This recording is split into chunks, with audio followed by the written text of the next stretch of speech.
小明，我不行了，等我死后，你去京城找我的相好，至于能混成什么样，就看你自己的本事了。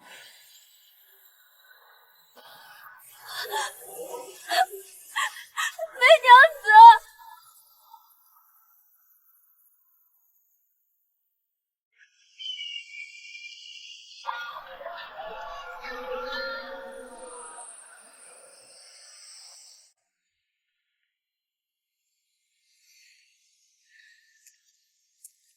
哪来的臭乞丐，滚远点！我来找府中旧友，这是凭证。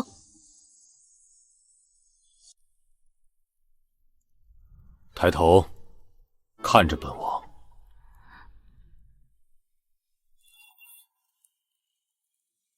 你叫什么？小明。梅娘和你说了什么？梅娘子说，她旧友在洪阳王府当差，她死后，我如果来投奔的话，能够保证我不饿死。带他下去，洗干净，换身像样的衣服。关于那位旧友，他还说了什么？旧友有钱，一定会管我的。你多大了16。生辰呢？不知道，我是梅娘子捡回去的。传令下去，小明是本王旧友的孤女，往后便留在府里。赐名思明。看来梅娘子没骗我，这条命算是暂时保住了。虽然对外说我是王爷旧友孤女，但我这张脸，怕是该知道的人都知道了。真是个可怜见的孩子，王爷，妾身见这孩子投缘，不如收为干女儿。不必了，名分已定，不必多此一举。是妾身唐突了。那过2日办场接风宴，让府里的小辈和亲友们都认认人，这总行吧？如此也好。这位王妃，怕不是个省油的灯。父王，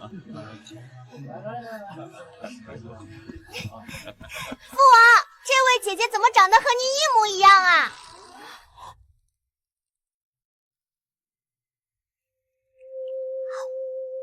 姐姐，你怎么不理我？思源，别胡闹！你那吴叔叔当年就是因为和你父王长得像，才结拜为异姓兄弟的。思明姐姐像你父王，那是缘分。姑娘，啊，怎么了？大家怎么都看着我？思源年纪小，口无遮拦，你别往心里去。思明姐姐，对不起，二小姐严重了，是思明反应迟钝，没听到二小姐说话，下马威给够了，该怎么穿就怎么穿，该怎么吃就怎么吃，只要不碍他们的眼，我这寄人篱下的日子总能过得下去。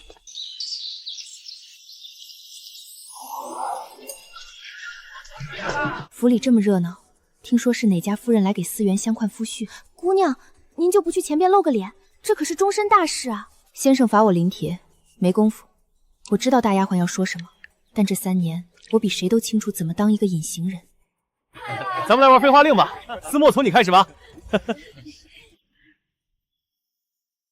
我不会，我只认识几个字，实在不会做什么诗词。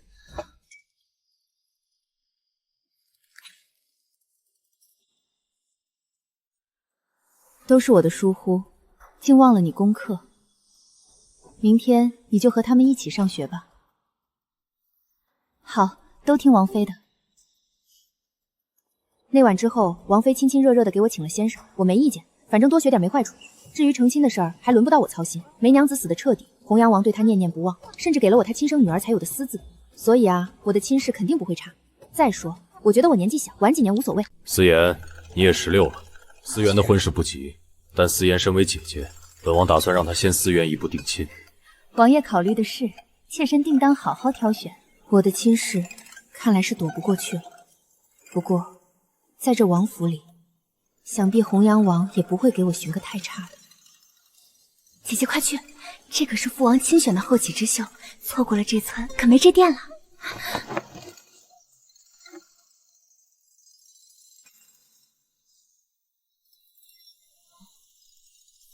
家中清贫，上有老母与2个妹妹，不知姑娘可曾听说？不知我的底细，大人可曾听说过？我这脸平时描眉画眼，虽只有2分像王爷，但终究是他的上司，也不知他看到我会不会有心理阴影。撤屏风。成亲为的是百年好合，齐大人不必勉强，可回去仔细想想。姑娘言重啊，齐某定当慎重。如何？青年才俊，别不是王爷把人绑过来的吧？哼，本王亲自牵线，那是那臭小子的福气。他家里底子薄了点儿，你若看不上，本王再换一个。穷点没什么，而且我会算账做生意，日子总能过好。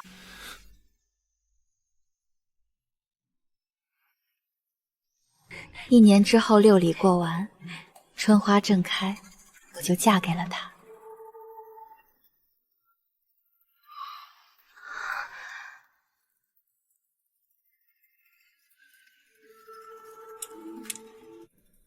思年，歇会儿，先把这碗热乎的喝了。多谢母亲。齐家日子虽比不得王府，但婆婆讲理，小姑子懂事。成亲这2年，我真是做梦都能笑醒。这姑娘叫秋水，脾气好，针线也好，还是个良家子。奴婢见过夫人，你那婆婆不是个好相与的。成亲1年都没消息，再过一会儿就要给你脸色看了。让秋水去帮帮你，今后你们就是一家人，可要好好对她。我说怎么原来这千年难遇的好夫家，终究是要破灭了。生孩子就像过鬼门关，能有个帮着开枝散叶的姐妹，是件多好的事。秋水是良家子，给你们家齐薇做妾，还是委屈了。你们可要好好对她。你愿意做妾吗？奴婢听说大人和夫人都是极好的人，奴婢愿意伺候大人和夫人。你觉得齐薇是个好人，难道不觉得是因为齐薇娶了个好娘子吗？我这个齐夫人脾气不好，你愿意受我的坏脾气吗？生完的孩子是要送给我养吗？你真舍得？乔姑娘说的，您是顶顶心善的人，等秋水有了金疙瘩，您还能不放心尖上？齐老夫人也不会。这镯子，原来齐母早就把这门亲事认下了。哎呦，早说啊！既然早就过了明路，怎么不早请回家去？无媒无聘的，再晚点孩子都该出来了吧？好饭不怕晚，要是肚子争气，不在乎早几天晚几天，毕竟晚10几年的私生子都活得好好的呢。什么？这儿还有私生子？是谁啊？老奴该死！老奴说的是后院那条黄狗，您千万别和老奴一般见识。值得吗？得罪弘阳王妃值得吗？行了，你这年纪确实该扇一扇，不然嘴上没把门的，小心嚼了舌头。他是疼侄女才口无遮拦，你把思明惹不高兴了，不是给秋水设绊子吗？去找弘阳王告状？不，他那种3妻4妾的男人，只会觉得这再正常不过。我凭什么向他告状？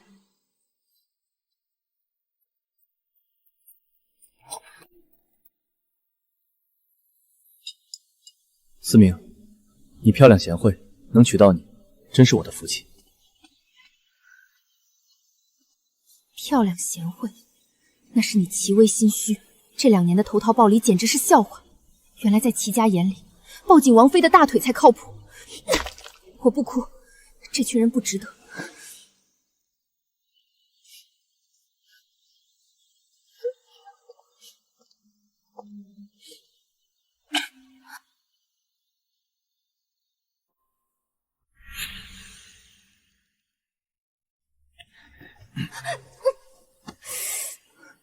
怎么是你？你没事吧？李怀疑，皇后的侄子，思源那个宝贝未婚夫。如果我要是小小年纪就懂得逗趣旁人，也不知这份机灵随了谁。愿意主动亲近我的人，本就是心甘情愿。旁人的心意我心里清楚，这原也怪不得。既然让我不痛快，那就大家一起不痛快。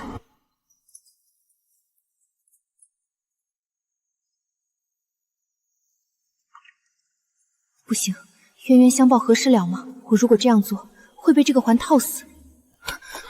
云妹妹，你额头流血了。多谢李大人关心，这点小伤我受得住。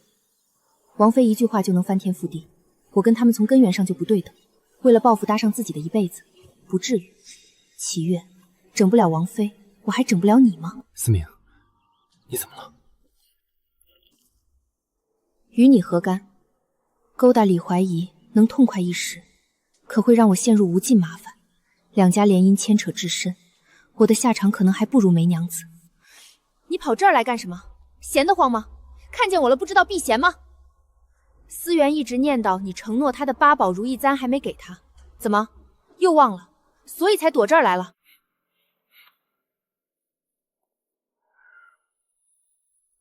你哭完了？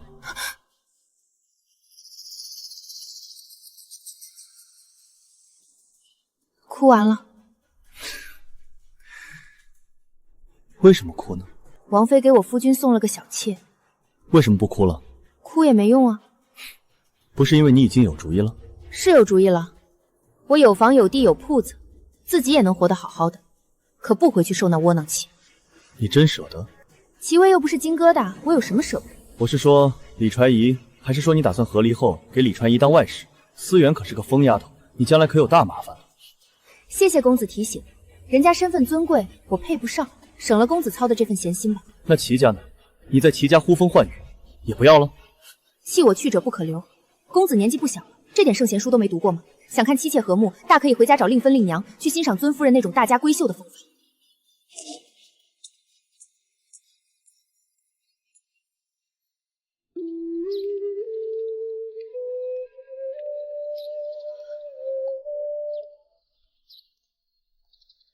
思明，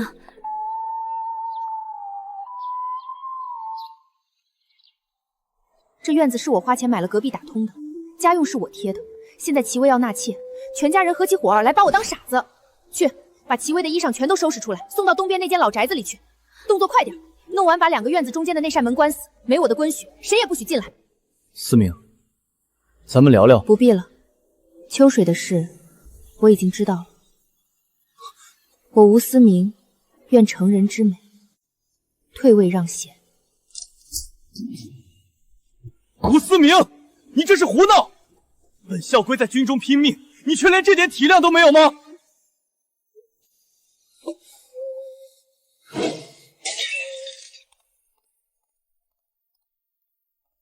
躲得过初一，躲不过15。这房子我已经挂出去转卖了。既然这京城容不下我，那我便回江城，断干净了，才好一个人活。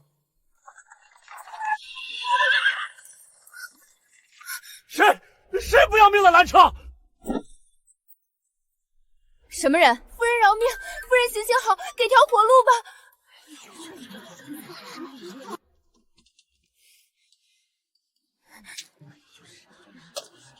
你是谁？奴婢与齐将军两情相悦，情到深处，求夫人成全我们这对苦命鸳鸯。原来是校尉在外有了相好的，太太不让进门啊！这在大街上喊两情相悦，这姑娘一看就不是个省油的灯。今生来晚了，只求来世能与齐郎再续前缘。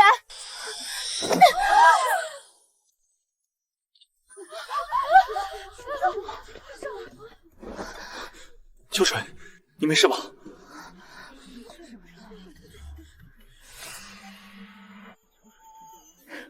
这就演上，行，我吴思明奉陪到底。来人啊！没天理呢！这对男女逼死正房太太了，快来看啊！好啊，原来如此。齐月，你想换夫人，直接给我一张和离书便是，无缘则散，我吴思墨自会成全。可你齐月明面上说舍不得我，暗地里却演这么一出戏，想给我安一个恶毒善妒的罪名，毁了我的名声。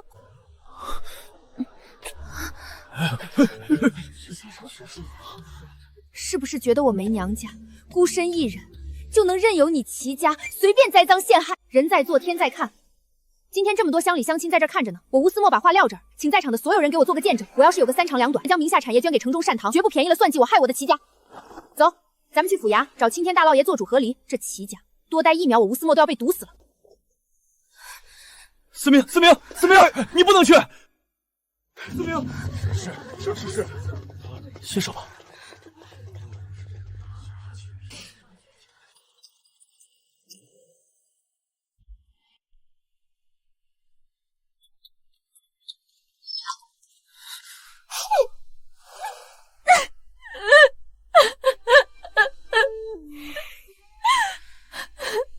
你真不想和齐薇过了？不过了。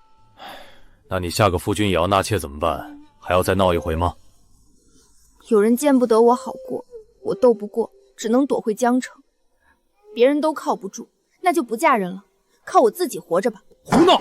哪有女子不嫁人的？这回哪怕和离了，生育就没影响吗？非得争这一时之气，闹得难堪。王爷怎么只听一半？有人见不得吴思明好过，大街上就敢来这一出。要是等进了家，有王妃撑腰，什么事儿做不出来。我知道您在中间左右为难，所以这些年我干什么都是好，什么都当无所谓。可我退一寸，对方进一丈，这是简简单单纳妾的事情吗？这是我嫁人躲了都不行，追着欺负我来了。这回稀里糊涂的过去了，那下回呢？我是个人呢，不是随便当出气毯的物件，兔子急了还咬人呢。我知道这几年我得谢谢他，可他要是放不下心结，那我走不碍着眼了还不行吗？我知道我没本事，他比划比划我就受不了了，是我没用。可要是思云呢，是其他妹妹呢，她也这样，我求求她饶了我吧。她动动手指头，我就要被软刀子捅死了。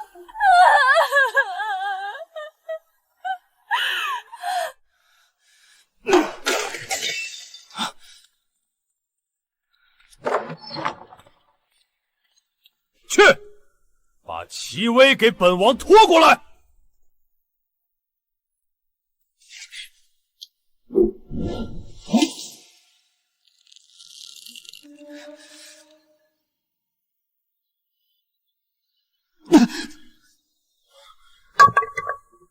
抬下去。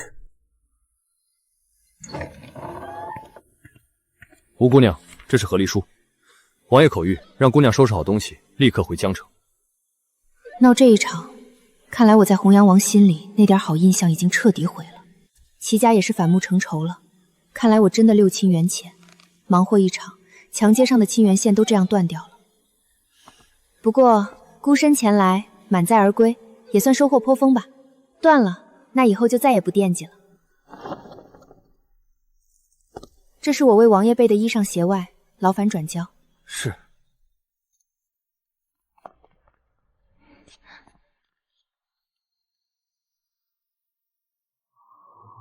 刘伯，您二位怎么在这儿？留在京城享福多好啊！我的小事哪能劳烦两位？姑娘客气了，是老奴自己想回江城养老。吴姑娘不知道，我们那2个女儿，一个嫁在江城东，一个在江城西。我们这趟回去是想孙子了。等帮姑娘立稳了脚跟，我们老2口就游山玩水去。既然如此，那思明便厚齿，请2位长眼了。这京城终究是容不下我。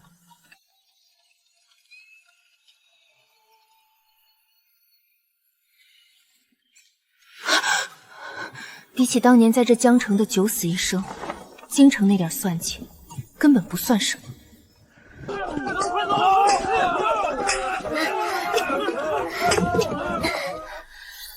小明，去找我的相好，混口饭吃。至于能混成什么样，就看你自己的本事了。难得这么听话，只可惜没多少肉了，手感差了不少。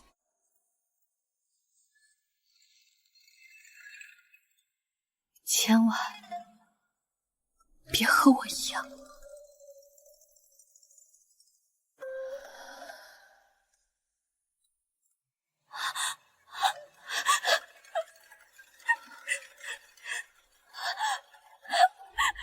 梅娘子，停车！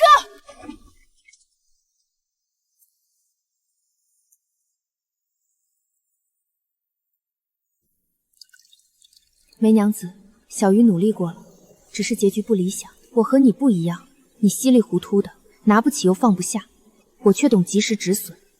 这回小棉替你活个精彩。姑娘，我们继续出发。继续出发，回江城。当年最结实的煤楼，如今竟成了棺材铺。物是人非，这地方要回来也没法用了。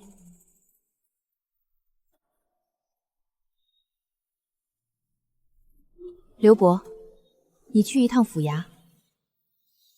是，姑娘。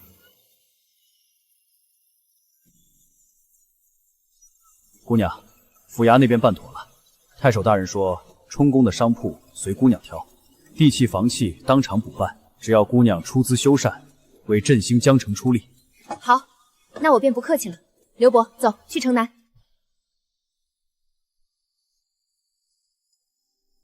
这悦来楼原主犯案被封，又遭了水灾，太守铁面一直没人敢攀。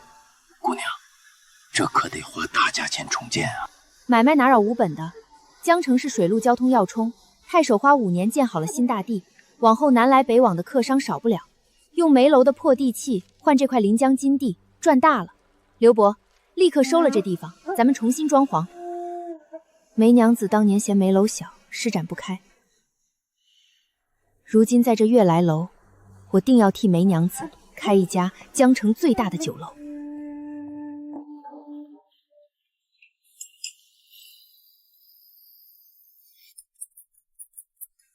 先别走，给我看看。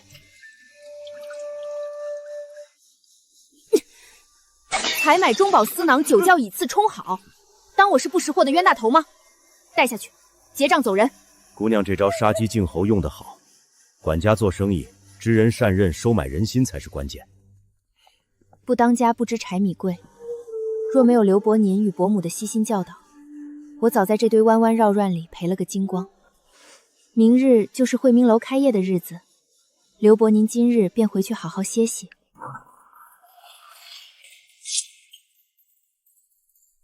今日惠明楼正式开张，承蒙各位赏光，里面请。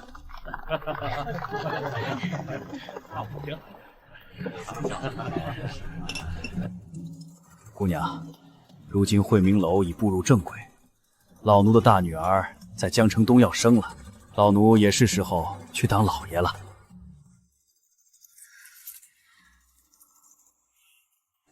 这2年多谢刘伯倾囊相授，您2人只管去享清福，这江城有我吴思明顶着。开大店，开分店，我吴思明的宏图伟业才刚刚开始。吴姑娘，大好事儿啊！城北的陈员外托我来说亲，这可是一个大户人家呀！真是托您的福，不过我并没有嫁人的打算。看来我的桃花运似乎比事业线发展的还要迅速。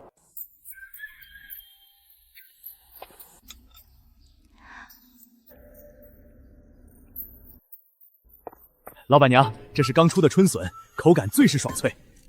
不错，采办的事不能马虎。再寻些新鲜吃食，惠明楼要出新菜。回城。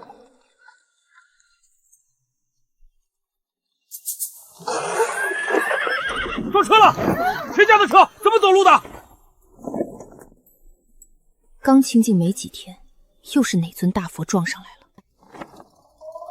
是在下鲁莽，冲撞了姑娘，若有损伤，在下定当10倍赔偿。长得真不赖，起码8分，饱饱眼福倒是不错。杜老板客气，车无大碍，赔偿就不必了。原来是惠明楼的吴老板，久仰大名。再会。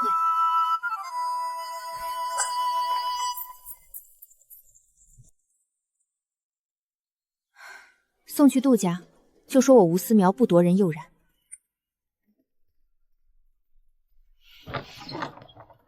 杜老板天天光顾，不如办张惠明楼的至尊年卡。吴老板，杜旭这般只是因为爱慕吴老板罢了。我和离过，我的原配病逝，反落了个客妻骂名，才背井离乡。我深知配不上吴老板，可梦里皆是吴老板。若吴老板嫌弃，我杜旭今后便不再出现。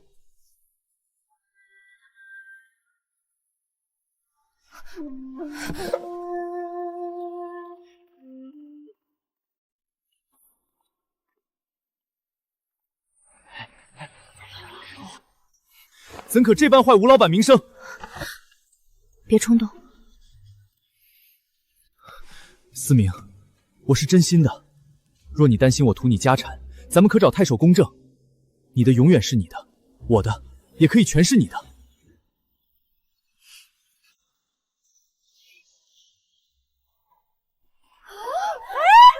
这不是明丫头吗？梅娘子呢？她也回来了吗？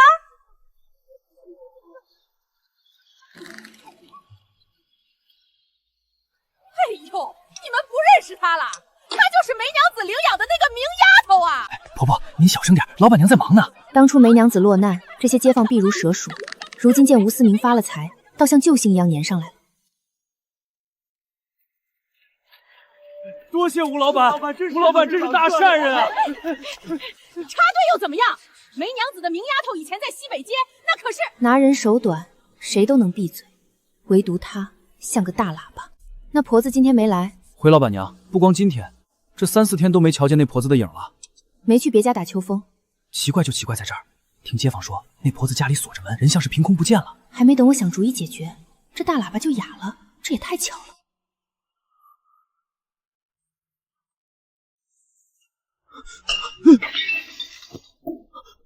杜老板，你到底怎么了？思明，我做了一件错事。什么错事，能让你杜老板魂不守舍至此？那个聒噪婆子是我找人关起来的，我只是想让她闭嘴，天天好茶好水伺候着，可她非要翻墙逃跑，结果不小心摔下来，人死了。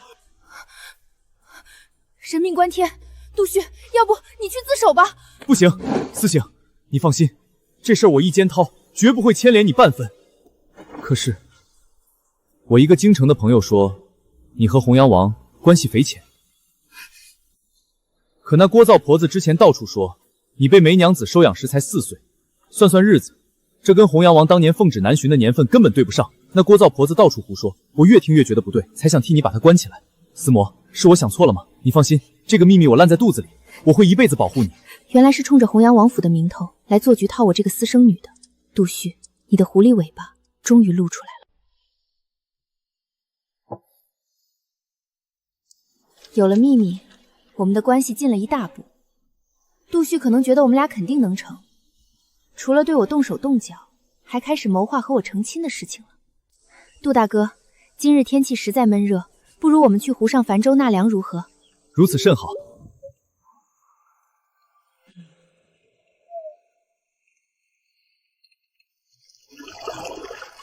思明今日好兴致，这湖上泛舟，倒也别有一番情趣。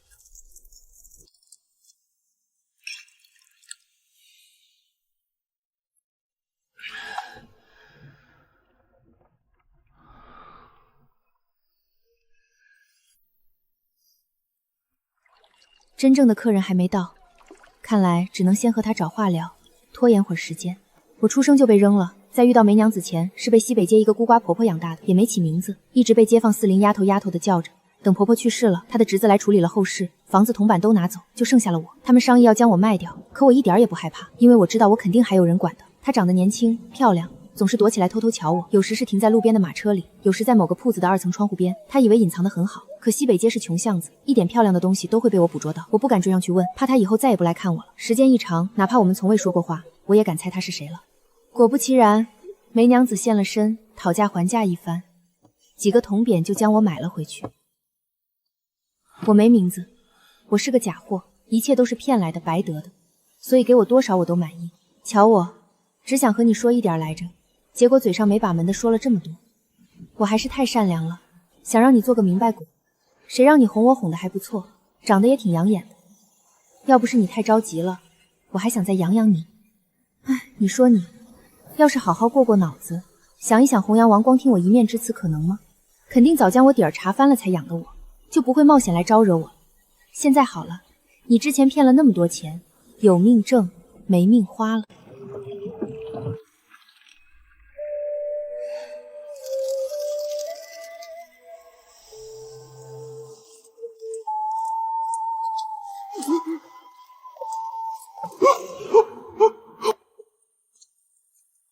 刘伯，姑娘，剩下的交给贺将军，咱们回家。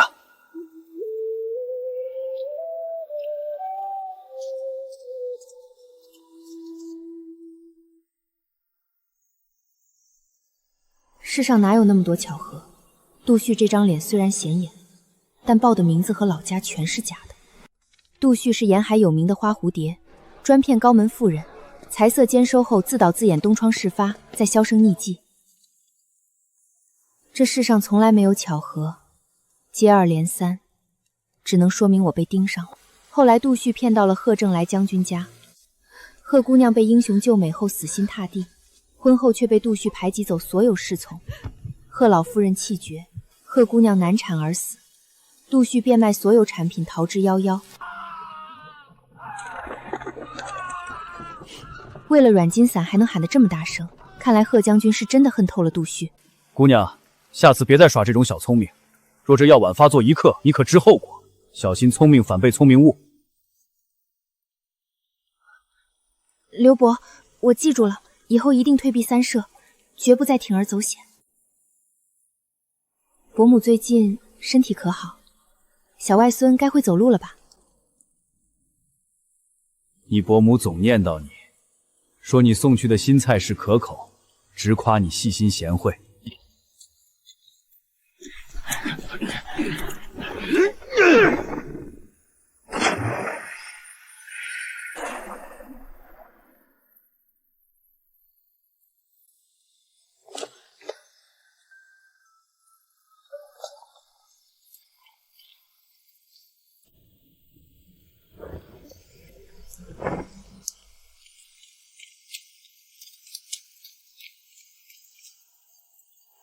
将军有言，今日多谢姑娘相助。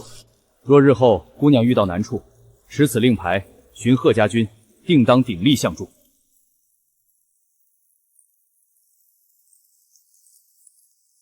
多谢将军。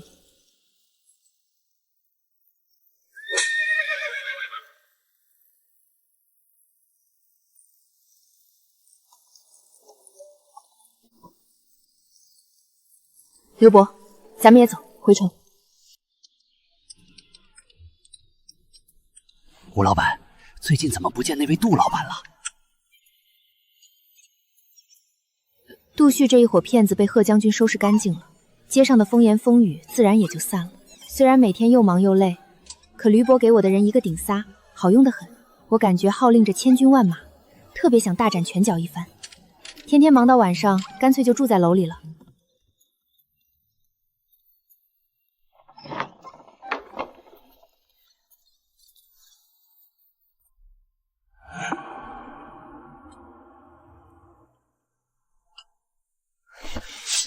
谁？客人是走错房间了吗？是我们的疏忽，我这就叫小二来招呼您。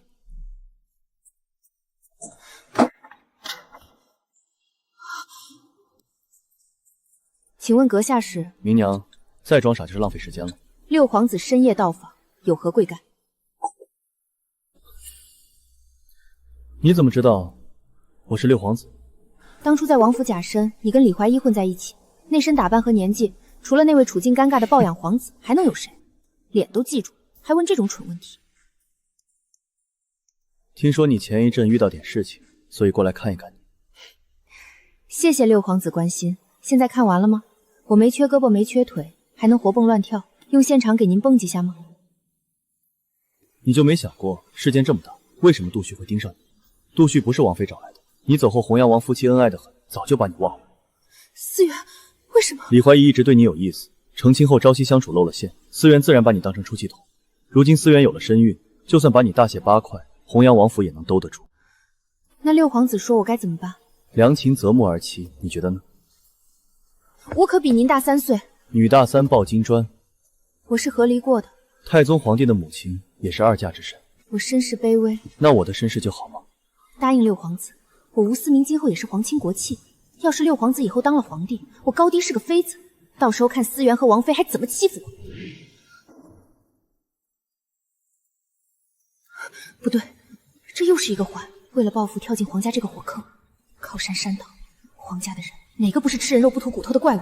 不了，六皇子请自重。思源要我吴思明的命，那六皇子大老远跑这一趟，又要从我身上得到什么？我吴思明有自知之明，六皇子若想聊，还请说真话。思源没想害死你，他只是发了万两悬赏，要情场高手逼你赶紧再嫁。杜旭是被这悬赏勾来的。怎么？因为思源不是故意的，你就准备这么没骨气的任由他们母女揉捏？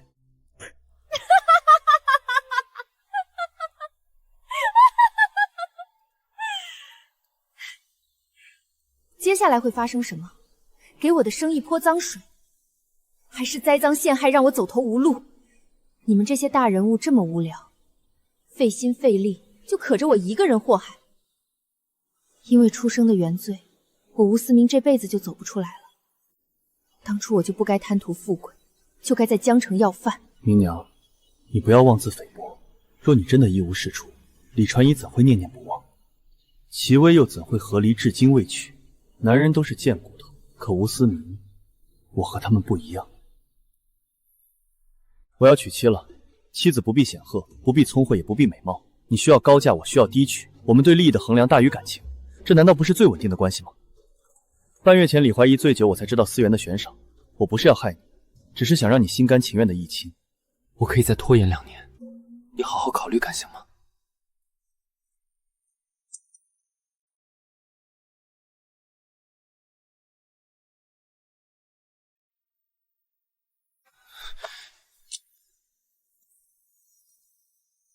江河决堤快10年了，是个大事情。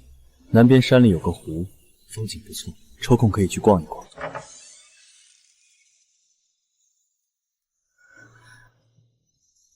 忙忙碌碌10年，最后在权贵眼里，还是一只随手就能碾死的蚂蚁。给思源写信求饶，只怕他会觉得是我吴思明做贼心虚。万一动了胎气，这锅又得我背。杜旭的事，刘伯肯定早就知道真相了，洪阳王也一定知道。我吴思明就是个傻子。算了，管他天塌地陷，我明天要睡到日上三竿。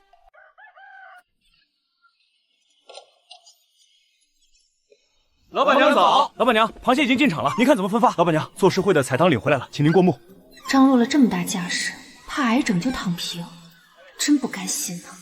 天要是塌了，我吴思明顶着，绝不牵连他人；要是不塌，那就接着干。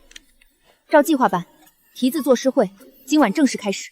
无法摆布结果，那就把眼下过好吧。哪怕是只蚂蚁，我吴思明也要咬下对方一块肉来。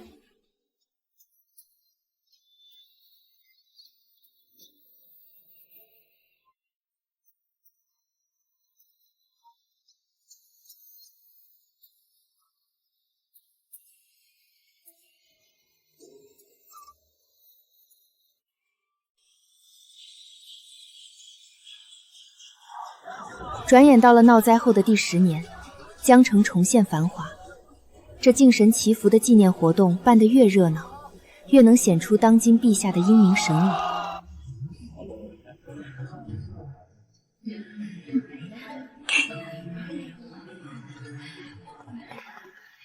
老板，大人书房有请。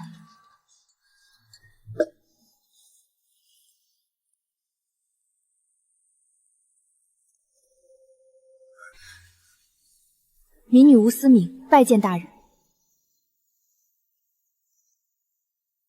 你若真是吴家女，那就好办了。说吧，你想要什么？民女这些年在江城做些小生意，南来北往的人见了不少。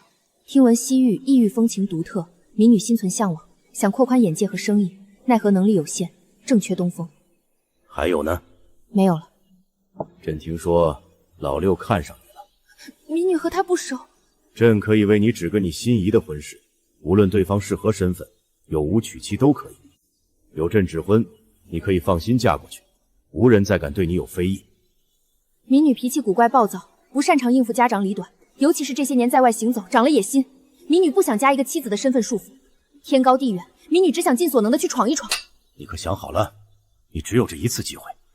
民女想好了。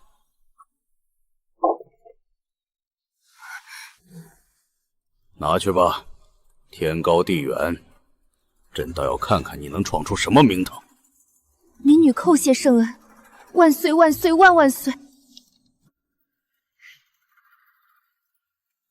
！2年之约，去他的吧！想飞的翅膀长出来了，谁也别想再把我吴思明关进笼子里。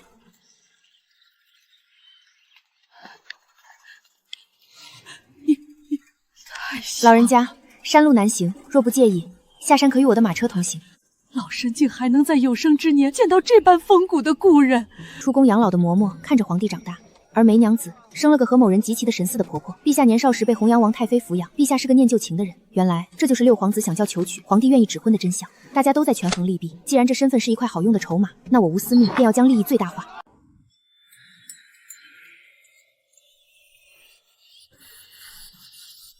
把这些种子送回江城，试着种下。是，老板娘。顶着皇商名头，这几年我吴思明在玉门关也算彻底站稳了脚跟。送去京城给思源。就说多谢他的好意。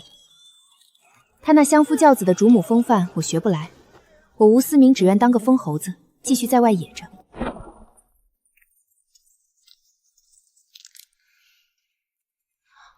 吴老板不够意思，带走了古赞拉丽，我们以后去哪儿看他跳舞？诸位若想看，尽管来江城惠明楼，不仅能看古赞丽跳舞，我还能请大家喝酒。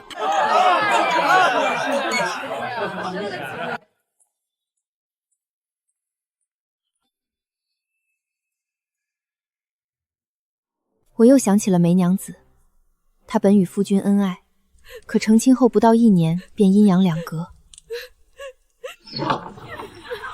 亲戚不管她大着肚子，将她扫地出门，更有人要斩草除根，差点让她一尸两命。奉旨南巡的皇亲国戚仿佛从天而降般救了她，帮她调理身体，帮她出了恶气，用余生相伴来偿还这份情。以身相许便以身相许，梅娘子只当是露水姻缘，拒绝了和风流王爷回京，两人赌气般分开。没2月，梅娘子发现自己又有了身孕，她想起了之前的那个孩子，这才发善心留了下来。她何尝不想活得肆意自在，可放不下的太多了。女子身份和美貌更是原罪，最后为了活命，还是让我去找了洪阳王。爱恨情仇串成的一个环，上一辈没逃过去，差点连我也陷了进去。幸好我跳出来了，逃离了那个看不见的环。